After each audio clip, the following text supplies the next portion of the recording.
الحمد لله وكفى وسلام على عباده الذين اصطفى أما بعد أعوذ بالله من الشيطان الرجيم بسم الله الرحمن الرحيم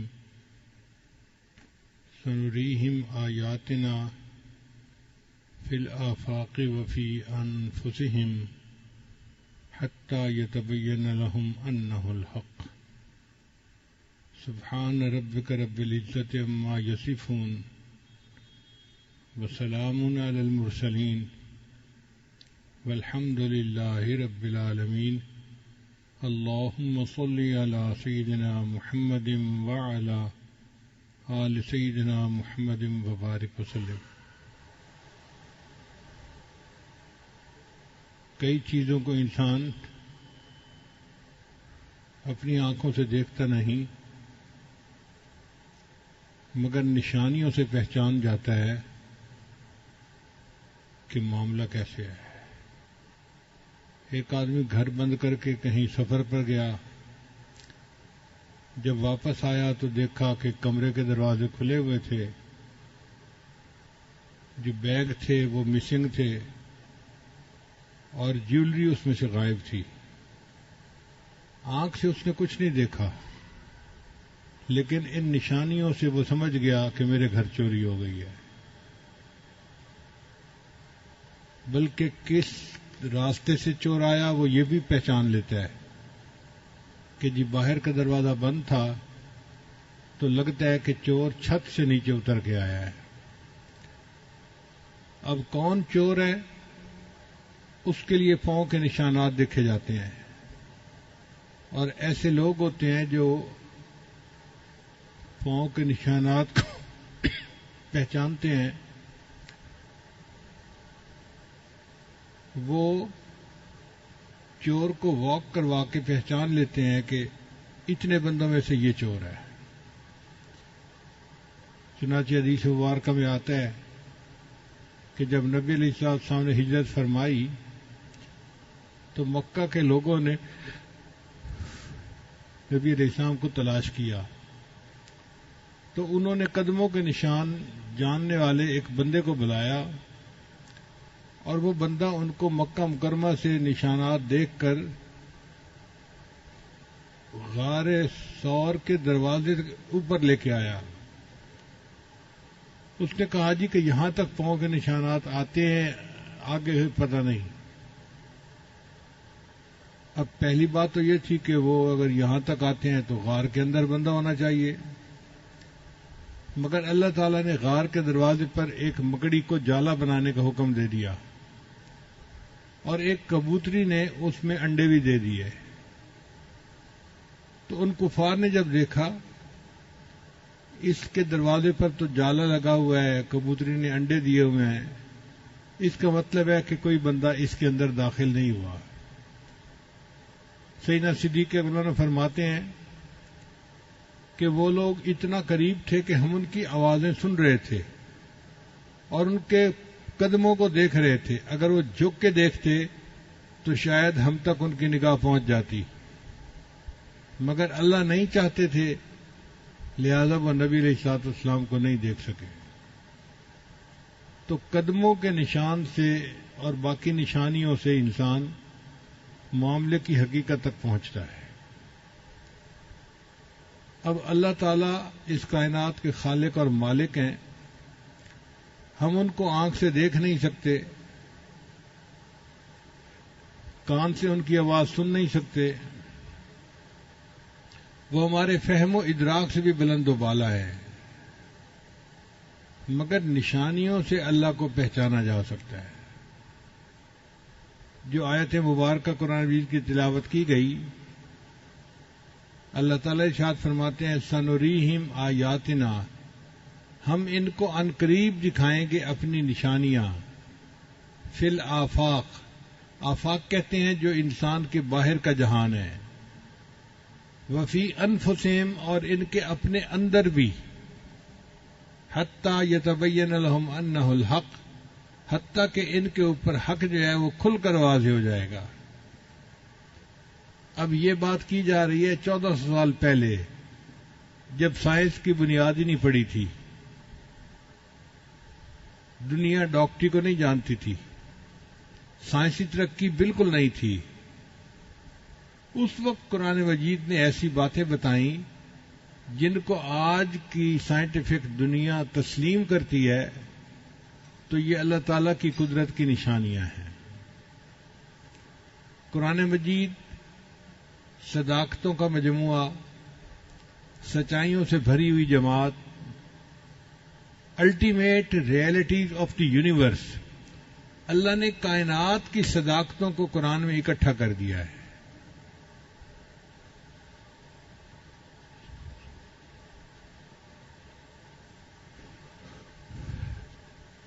قرآن مجید میں اللہ تعالیٰ فرماتے ہیں کہ ہم نے زمین اور آسمان کو پیدا کیا،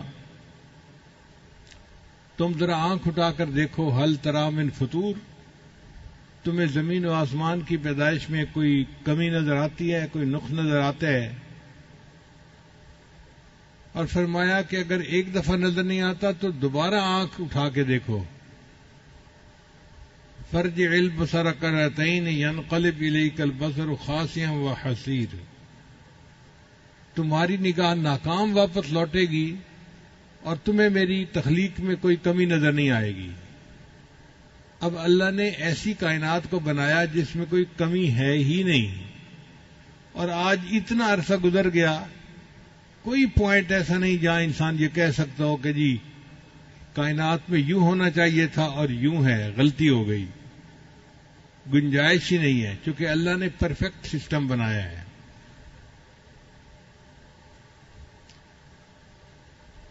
اللہ تعالیٰ ارشاد فرماتے ہیں قرآن مجید میں، خلق الارض فی یومین، اللہ نے زمین کو 2 دن میں پیدا کیا۔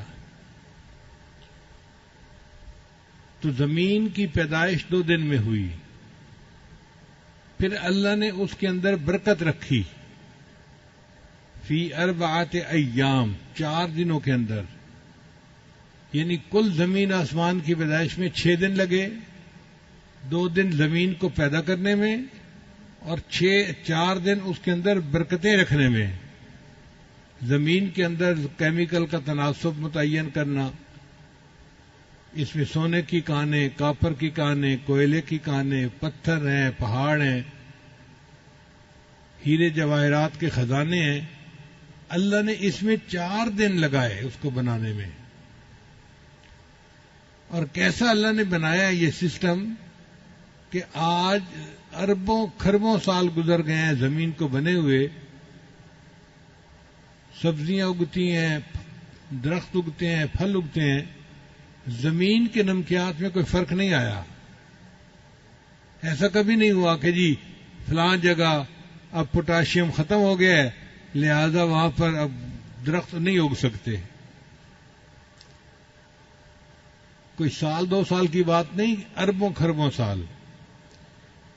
سائنس کے حساب سے زمین 15 ارب سال پہلے بنی، تو 15 ارب سال سے اس کے اوپر درخت اگ رہے ہیں، مگر اللہ نے جو کیمیکل ہیں ان کا تناسب ایسے رکھا ہے کہ اس میں آج تک کوئی کمی نہیں۔ کوئی نہیں کہہ سکتا جی کہ نائٹروجن ختم ہو گئی لہذا اب پودے جو ہیں وہ اپنا پھل نہیں دے سکتے یا پودے اپنا پھول نہیں دے سکتے، ایسا ہرگز نہیں ہے۔ اللہ کتنا بڑا ہے جس نے زمین کے اندر تناسب کو اتنا اچھا بنایا کہ آج اربوں سالوں کے بعد بھی زمین کے اوپر پھل اگتے ہیں، سبزیاں اگتی ہیں اور زمین کاشت کے قابل ہے۔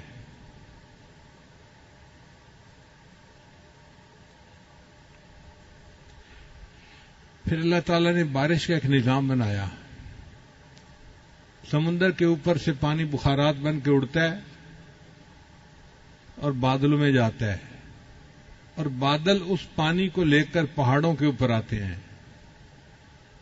وہاں آ کر بارش برستی ہے۔ پھر وہ پانی پہاڑوں سے نیچے آتا ہے اور میدانی علاقوں میں دریاؤں کی شکل میں بہتا ہوا پھر واپس سمندر میں آ کے گرتا ہے۔ ایسا ایکو سسٹم اللہ نے بنایا ہے کہ جو پانی سمندر سے جاتا ہے لوٹ کے وہی پانی پھر سمندر میں واپس آ جاتا ہے. آپ غور کیجئے، اگر اللہ تعالیٰ بارش برساتے کھاری پانی کی اور دریاؤں کا پانی کھاری ہوتا تو فصل کہاں ہوتی، انسان کو کھانے کو کیا ملتا؟ اللہ نے سمندر جو اتنا نمکین ہے اس میں سے پانی اٹھایا جو نمکیات سے پاک تھا، اور پھر میٹھے پانی کی بارش برسائی، اور میٹھے پانی کے دریا اللہ نے پوری زمین سے گزارے اور ہمارے لیے کھانے کا بندوبست کر دیا.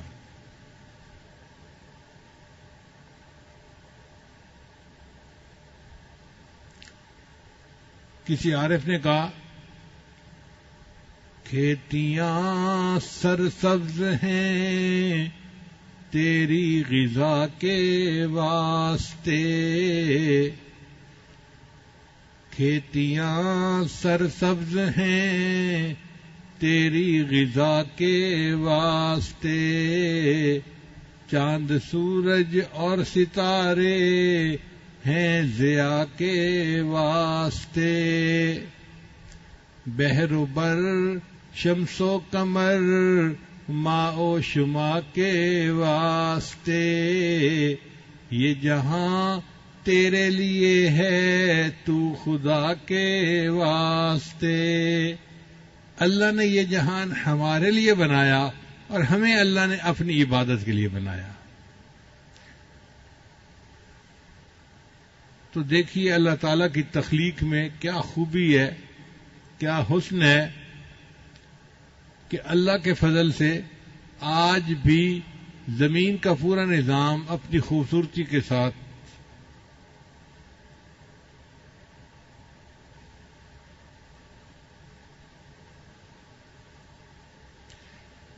پھر قرآن مجید میں اللہ تعالیٰ فرماتے ہیں وَمِن كُلِّ شَيْءٍ خَلَقْنَا زَوْجَيْنِ، ہم نے ہر چیز کے اندر جوڑا جوڑا بنایا ہے. یہ چند الفاظ ہیں، اس کے اندر بہت بڑی حقیقت ہے. اللہ فرماتے ہیں ہم نے ہر چیز میں جوڑا جوڑا بنایا، زمین اور آسمان جوڑا، مرد اور عورت جوڑا، نر اور مادہ کا جوڑا، دن اور رات کا جوڑا. ہر چیز میں آپ دیکھیں گے جوڑا جوڑا نظر آئے گا. حتیٰ کہ دنیا اور آخرت جوڑا. اور سائنس نے یہ تسلیم کیا کہ اگر دنیا میں میٹر ہے تو اینٹی میٹر بھی ہے، تو میٹر اور اینٹی میٹر یہ بھی جوڑا بن گیا. آپ اس کے اوپر پی ایچ ڈی کر سکتے ہیں کہ پوری دنیا میں جو چیز آپ پائیں گے اس کا جوڑا ضرور موجود ہوگا.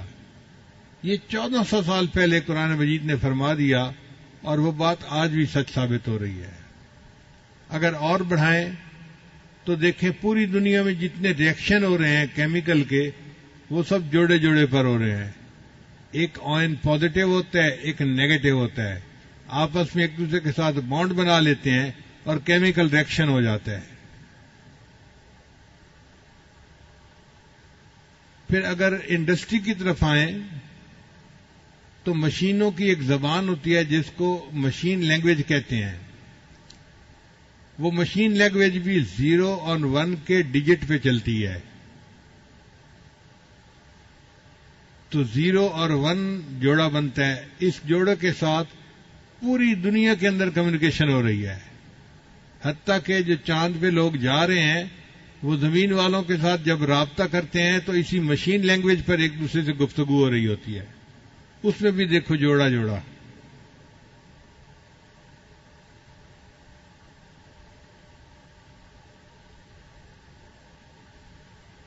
پھر اللہ تعالیٰ قرآن مجید میں فرماتے ہیں وَجَعَلْنَا مِنَ الْمَاءِ كُلَّ شَيْءٍ حَيٍّ، ہم نے پانی سے ہر چیز کو زندگی بخشی. یعنی جو چیز بھی دنیا میں زندہ ہے وہ پانی کی وجہ سے ہے.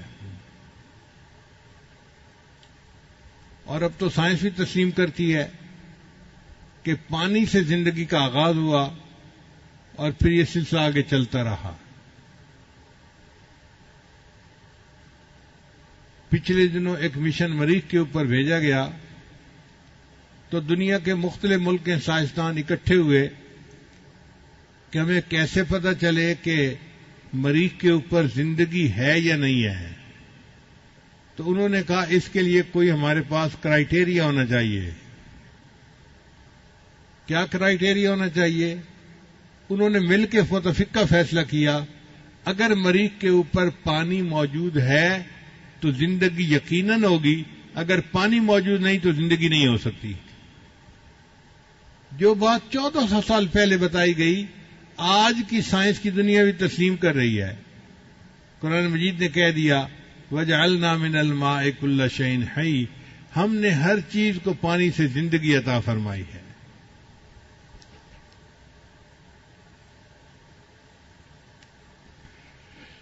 قرآن مجید میں ایک جگہ پر اللہ تعالیٰ کافروں کے دل کی ظلمت کا بیان کرتے ہیں کہ کافروں کے دل میں اس طرح اندھیرا ہے جیسے سمندر میں اندھیرا ہوتا ہے. جب سمندر میں ہائی ٹائیڈ ہو، مد و جزر بہت زیادہ ہو اور اوپر بادل ہو تو سمندر کے اندر اس وقت ویزیبلٹی زیرو ہوتی ہے. اتنا گھپ اندھیرا کبھی نہیں دیکھا گیا. عام حالات میں کوئی بندہ سمندر میں ڈائیو کرے تو اس کو 2-4 میٹر نیچے جا کے روشنی محسوس ہوگی، لیکن جب مد و جزر ہو اور اس کے اوپر بادل آئے ہوئے ہوں تو پھر روشنی پینیٹریٹ نہیں کر سکتی اور بالکل گھپ اندھیرا ہوتا ہے. ایک عرب ملاح تھا جہاز کا، اس کا ایک دوست بن گیا، فرانس کا آدمی تھا. جہازوں کا سفر کرنے کی وجہ سے ان کی آپس میں دوستی ہو گئی. اس عرب نے اس اپنے فرانسیسی دوست کو قرآن مجید کا انگلش ترجمہ دیا کہ آپ اس کو پڑھیں.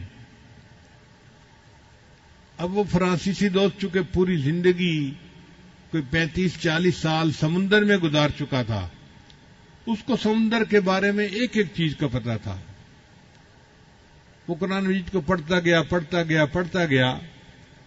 حتیٰ کہ ایک جگہ پر اس نے پڑھا کہ کافروں کے دل میں اس طرح اندھیرا ہوتا ہے فی بحر لجی یغشا موج من فوقہ موج من فوقہ سحاب.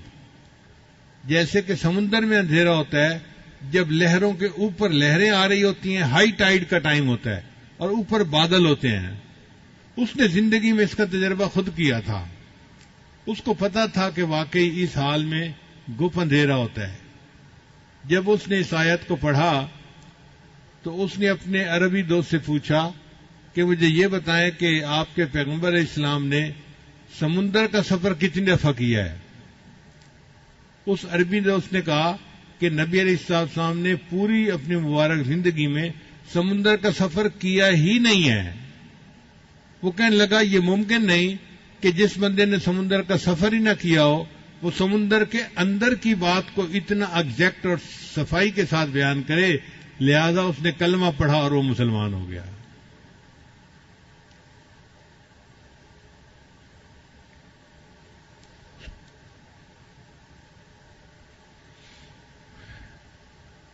چند اور اللہ کی نشانیاں دیکھیے.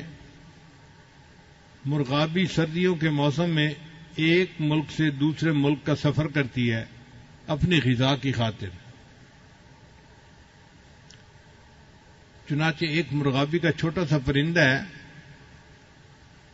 جس کا وزن 400 گرام ہوتا ہے. 400 گرام کا مطلب آدھا کلو بھی نہیں ہے. چھوٹا سا پرندہ کبوتر جیسا. وہ امریکہ میں الاسکا ایک جگہ ہے برفانی، وہاں سے وہ اڑتا ہے اور نیوزی لینڈ جاتا ہے اور درمیان میں سمندر ہوتا ہے. وہ سمندر کے اندر زمین پہ اتر نہیں سکتا، پانی ہے. لہذا وہ جو اڑان بھرتا ہے تو 9 دن 9 رات مسلسل وہ اڑتا رہتا ہے.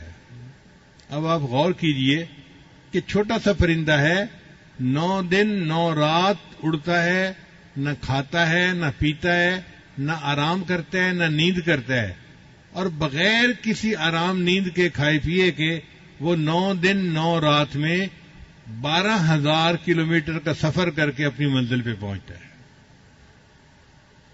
اس پرندے کو کس نے اتنا سفر طے کرنے کی قوت عطا فرمائی؟ اللہ نے عطا فرمائی۔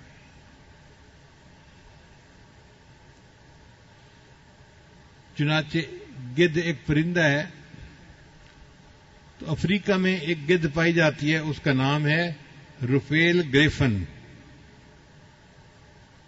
یہ گدھ اڑتی ہے اور 37,000 فٹ کی بلندی پہ جاتی ہے، 37,000 فٹ کی بلندی پہ چلی جاتی ہے۔ وہاں پہ سرد ہوا کی لہریں ہوتی ہیں، یہ ان لہروں کے درمیان اپنا سفر کرتی ہے اور اپنی منزل پہ پہنچ جاتی ہے۔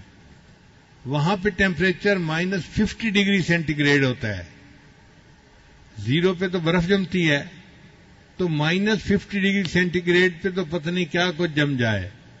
یہ اس ٹیمپریچر پہ جا کے پھر اپنے سفر کرتی ہے، اور اتنی بلندی پہ آکسیجن 10% رہ جاتی ہے۔ جو لوگ پہاڑوں پہ چڑھتے ہیں وہ 15-20 ہزار فٹ کی بلندی پہ جاتے ہیں، تو آکسیجن وہاں پہ 10% رہ جاتی ہے، 100 میں سے 10%، تو ان کو سلنڈر اپنے ساتھ لے کے جانے پڑتے ہیں۔ وہ اوپر جا کے سانس سلنڈر سے لیتے ہیں، اگر سلنڈر سے سانس نہ لیں تو دم گھٹ کے مر جائیں وہ۔ آپ بتائیے، اگر 15-20 ہزار کی بلندی پہ ان کو آکسیجن کی ضرورت پڑتی ہے، تو اس گدھ پرندے کو 37,000 فٹ کی بلندی پہ کون آکسیجن پہنچا رہا ہے؟ اور اس تھوڑے آکسیجن کے ساتھ یہ کمفرٹیبلی اڑتا ہے اور ہزاروں میل کا سفر کر کے اپنی منزل پہ پہنچتا ہے۔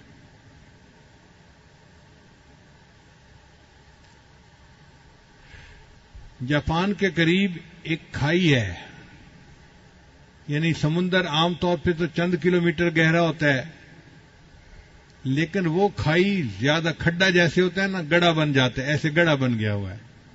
اس کا نام ہے ماریانا کھائی۔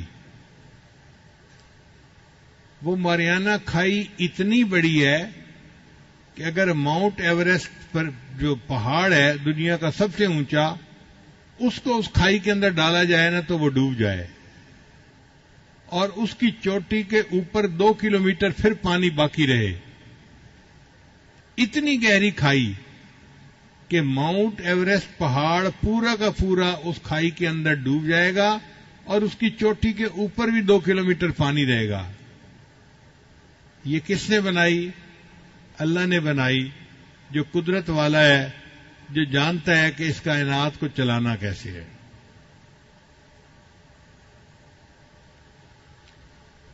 جب اللہ تعالیٰ نے فرعون کو پانی میں ڈبویا تھا تو ڈوبتے ڈوبتے فرعون نے دعا مانگی تھی کہ اے اللہ میں موسیٰ اور ہارون کے رب پہ ایمان لایا، تو اللہ نے فرمایا کہ نہیں، آن اب دیر ہو گئی، اب تیرا ایمان قبول نہیں۔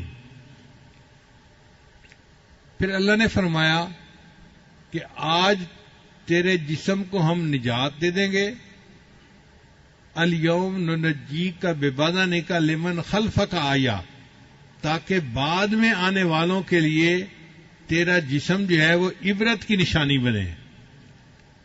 لشکر بھی ڈوب گیا، فرعون بھی ڈوب گیا، اور یہ سب پانی کے اندر رہے۔ اور پانی کے اندر کتنا عرصہ رہے؟ 3,000 سال پانی میں پڑے رہے۔ اس کو کہتے ہیں بحیرہ احمر۔ 3,000 سال فرعون کی لاش پانی میں رہی۔ پھر جب دریافت کیا گیا تو فرعون کی لاش کو سائنسدانوں نے نکالا،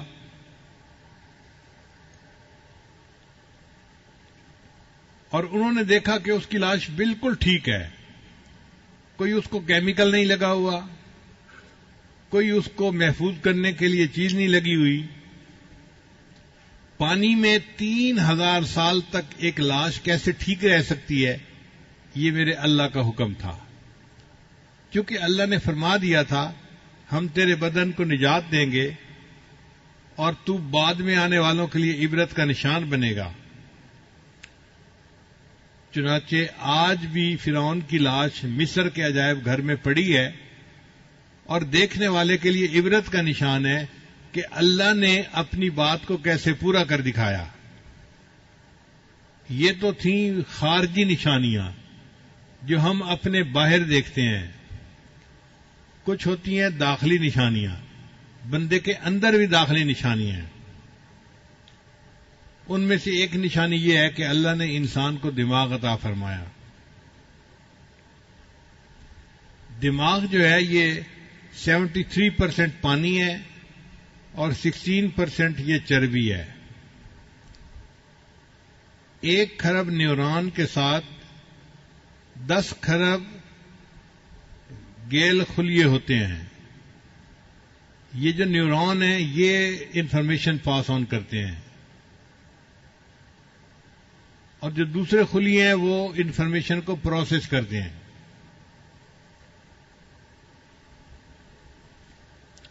کتنا انفارمیشن کو پروسیس کرتے ہیں؟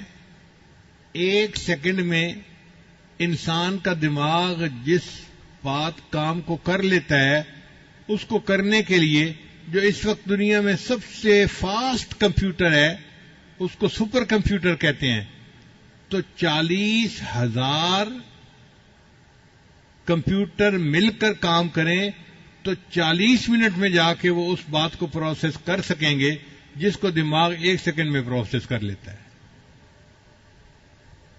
نہیں، سوری، میں نے غلط کہا، 80,000 سپر کمپیوٹر مل کر پروسیس کریں تو 40 منٹ میں اس کو پروسیس کر سکیں گے۔ اب بتائیے دماغ کی کتنی قوت ہے؟ 1 سیکنڈ میں وہ اتنی انفارمیشن پروسیس کر لیتا ہے کہ جس کو پروسیس کرنے کے لیے 80,000 سپر کمپیوٹر چاہیے اور ان کو بھی 40 منٹ لگیں گے اس کو پروسیس کرنے میں۔ انسان کا دماغ 10 واٹ کی بجلی سے چلتا ہے اور دماغ کی جو میموری ہے وہ 25 لاکھ جی بی ہے۔ آج کل تو 5-10 جی بی پہ ہی لوگ خوش پھرتے ہیں کہ جی بڑی میموری مل گئی، 10 جی بی مل گیا، 15 جی بی مل گیا۔ دماغ کی میموری 25 لاکھ جی بی ہے جو اللہ نے بنایا ہے۔ تو یہ دماغ اللہ کی نشانیوں میں سے ایک نشانی ہے۔ جتنا ہم اس پر غور کرتے ہیں ہمارا دل گواہی دیتا ہے کہ واقعی ایسے دماغ کو بنانے والا اللہ خود کتنا عقل مند ہوگا، وہ خود کتنی صفات کا حامل ہوگا۔ پھر اس کے بعد انسان کی آنکھ۔ انسان کی آنکھ کا قطر 1 انچ ہے اور آنکھ کا وزن 56 ملی گرام ہوتا ہے۔ ایک انسان کی آنکھ 1 کروڑ رنگوں کے درمیان امتیاز کر سکتی ہے، یعنی رنگوں کے 1 کروڑ شیڈ ہونا تو انسان کی آنکھ ان میں فرق کر سکتی ہے، یہ الگ ہے، یہ الگ ہے، یہ الگ ہے۔ آپ اندازہ کیجئے کتنا پریسیژن ہے آنکھ کا، 1 کروڑ شیڈز کے درمیان بھی فرق کر لیتی ہے۔ دنیا میں جو بڑے سے بڑا اچھا کیمرہ بنایا گیا تو اس کی ایکوریسی جو تھی وہ 12 میگا پکسل کا کیمرہ ہوتا ہے۔ 12 میگا پکسل یعنی اس کی جو پریسیژن ہوتی ہے نا وہ 12 میگا پکسل ہوتی ہے، اور انسان کی آنکھ کی پریسیژن 576 میگا پکسل ہوتی ہے۔ اللہ اکبر کبیرہ۔ ایک آنکھ میں 20 کروڑ سے زیادہ کام کرنے والے حصے ہوتے ہیں۔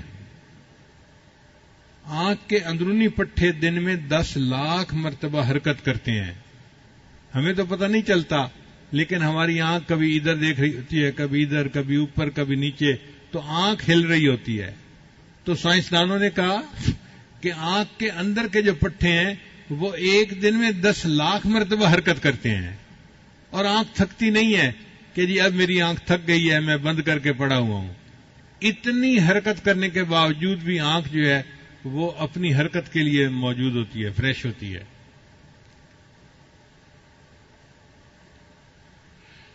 انسان کی انگلی کے جو نشانات ہیں نا ان میں 40 کریکٹر ہیں جن سے بندے کو پہچانا جاتا ہے یہ اس بندے کی انگلی ہے، یہ اس بندے کی 40 کریکٹر ہیں، اور انسان کی آنکھ میں 256 کریکٹر ہوتے ہیں جو ایک دوسرے سے مختلف ہوتے ہیں. اسی لیے سیکیورٹی میں انگلی سے پہچان کرنے کی بجائے آنکھ سے پہچان کرنے کا طریقہ زیادہ مقبول ہے. آج کل بیرون ملک کا جب سفر کیا جاتا ہے نا تو کئی جگہوں پہ تو انگلی کا نشان لیتے ہیں اور کئی جگہوں پہ آنکھ کا فوٹو لیتے ہیں. تو بندہ حیران ہوتا ہے جی آنکھ کا فوٹو کیا لیں گے. آنکھ میں 256 کریکٹر ہوتے ہیں جس کی وجہ سے ایک بندے کی آنکھ کو دوسرے کی آنکھ سے پہچاننا بہت آسان ہوتا ہے. ایک لمحے میں پہچان ہو جاتی ہے یہ بندہ اور ہے اور یہ بندہ اور ہے.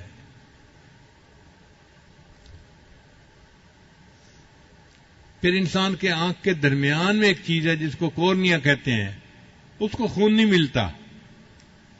پورے جسم کی ہر چیز کو خون ملتا ہے، اس کو خون کی ضرورت نہیں ہوتی.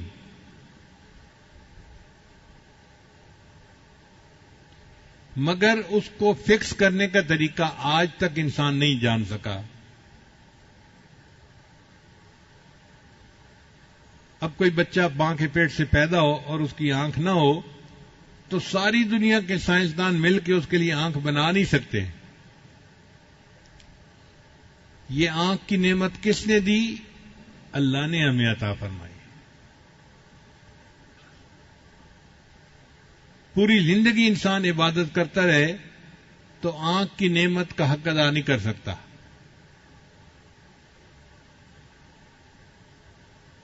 یہ کتنی بڑی نعمت ہے کہ ہم اپنی آنکھ سے اللہ کے گھر کو دیکھتے ہیں، نبی اسلام کے روضہ انور کو دیکھتے ہیں، اللہ کے قرآن کو دیکھتے ہیں، اللہ والوں کو دیکھتے ہیں، ماں باپ کو دیکھتے ہیں، اپنے پیارے بچوں کے چہروں کو دیکھتے ہیں. جن کی آنکھیں نہیں ان سے ذرا اس کی قدر جا کے پوچھیے کہ آنکھوں کی قدر کیا ہے.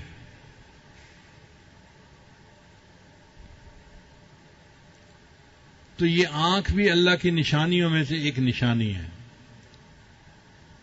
پھر ایک اور نشانی ہے انسان کا دل.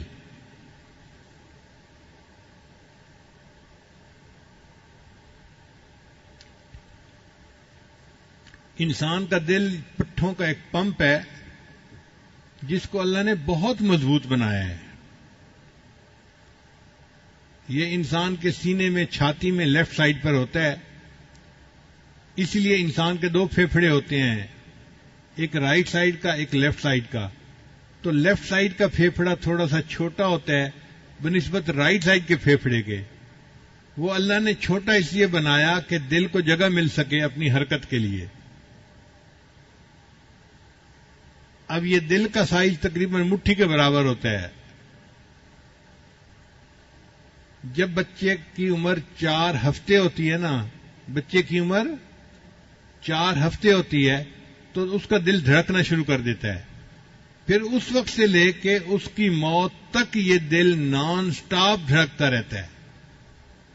آپ بتائیں جس بندے کی عمر 100 سال ہے، 100 سال اس کا دل دھڑکتا رہا، کیا کوئی دنیا میں ایسی مشین ہو سکتی ہے جو نان سٹاپ 100 سال تک چلتی رہے اور اس میں کوئی خرابی نہ آئے؟ یہ اللہ نے ایسا دل بنایا جو ہر وقت خون کو پمپ کر رہا ہوتا ہے. چنانچہ ہر منٹ میں 1.5 گیلن خون پمپ کرتا ہے. جو عورت حاملہ ہوتی ہے تو اس کے خون کی مقدار 50% اللہ بڑھا دیتے ہیں، کیونکہ وہ خون اس کو بھی ملنا تھا اور اس کے ہونے والے بچے کو بھی ملنا تھا. کون بڑھاتا ہے یہ خون کی مقدار؟ اللہ بڑھاتے ہیں. انسان کے جسم کی ایک ایک ٹیشو کو خون پہنچتا ہے. اس لیے ہمارے یہاں خون کی شریانیں باریک باریک ہر جگہ ہوتی ہیں، ہر جگہ. اگر شریانوں کی لمبائی کا اندازہ لگایا جائے اور ایک بندے کی شریانوں کو الگ الگ کر کے ان کو گانٹھ باندھ دی جائے تو ایک انسان کے جسم میں کل شریانوں کی لمبائی 1,60,000 کلومیٹر بنتی ہے. 1,60,000 کلومیٹر وائرنگ ہے جو انسان کے جسم میں استعمال ہوئی ہے، اور وہ ہر ٹیشو کو خون پہنچا رہی ہے۔ اب آپ بتائیے کہ دل کے اوپر کتنا بوجھ ہوتا ہوگا جو 1,60,000 میل کی مسافت تک خون پہنچا رہا ہے۔ انسان کا خون 30 سیکنڈ کے اندر دل سے نکلتا ہے اور پھر واپس آ جاتا ہے، سرکل پورا کر لیتا ہے پورے۔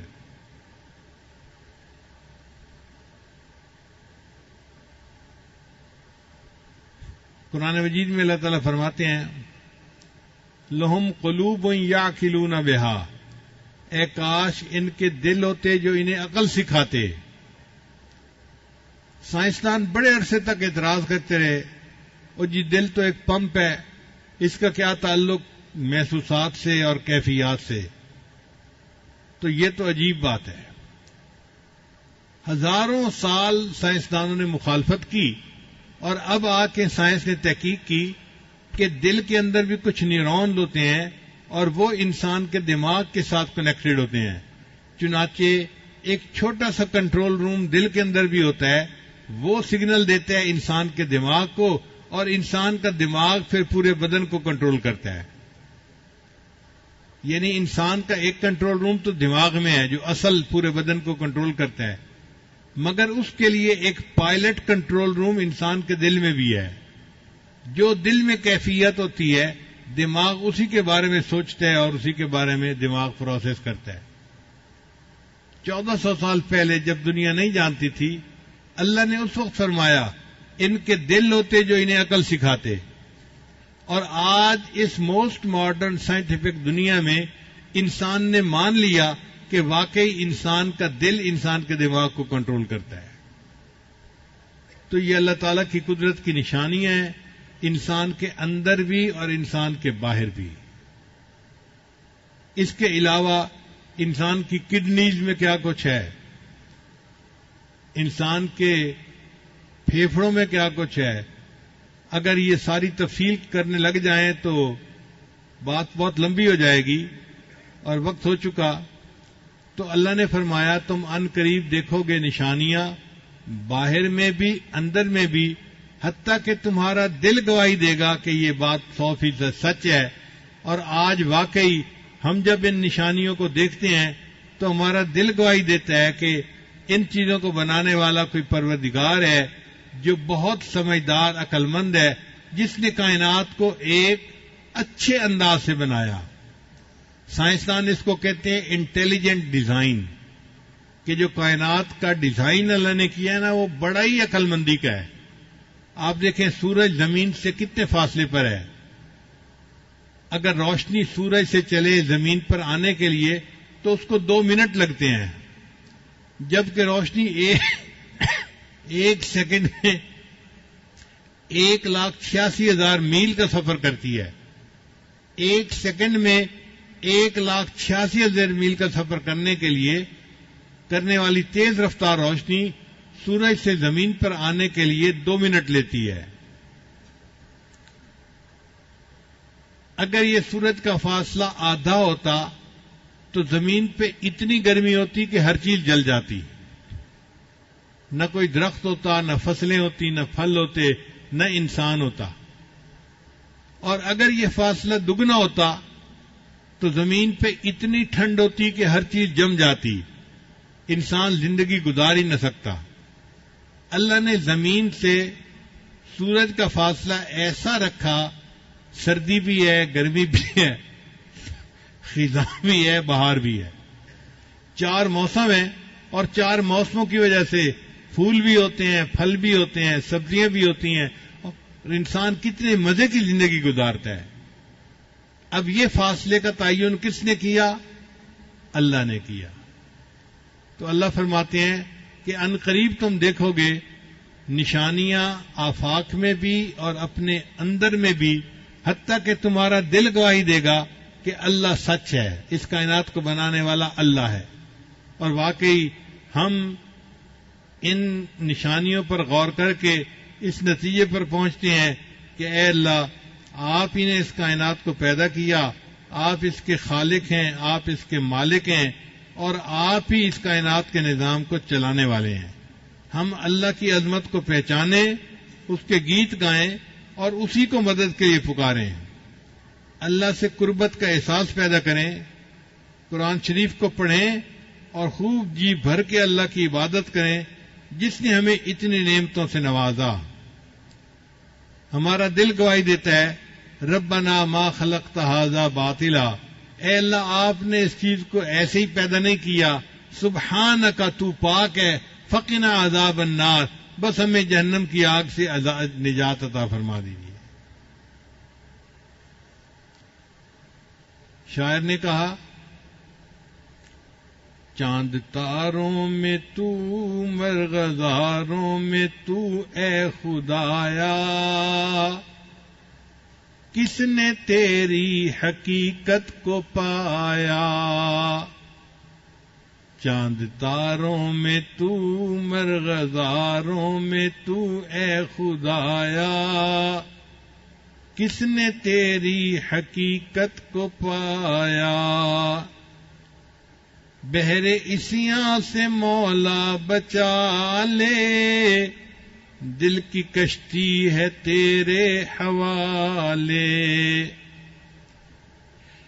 بحر عصیاں سے مراد گناہوں کے سمندر سے، بحر عصیاں سے مولا بچا لے، دل کی کشتی ہے تیرے حوالے، تو ہی ستار ہے تو ہی غفار ہے اے خدایا، کس نے تیری حقیقت کو پایا۔ اللہ تعالی ہمیں اپنی معرفت عطا فرمائے اور پوری زندگی اللہ کی بندگی والی زندگی ہمیں عطا فرمائے۔ وآخر دعوانا ان الحمد للہ رب العالمین۔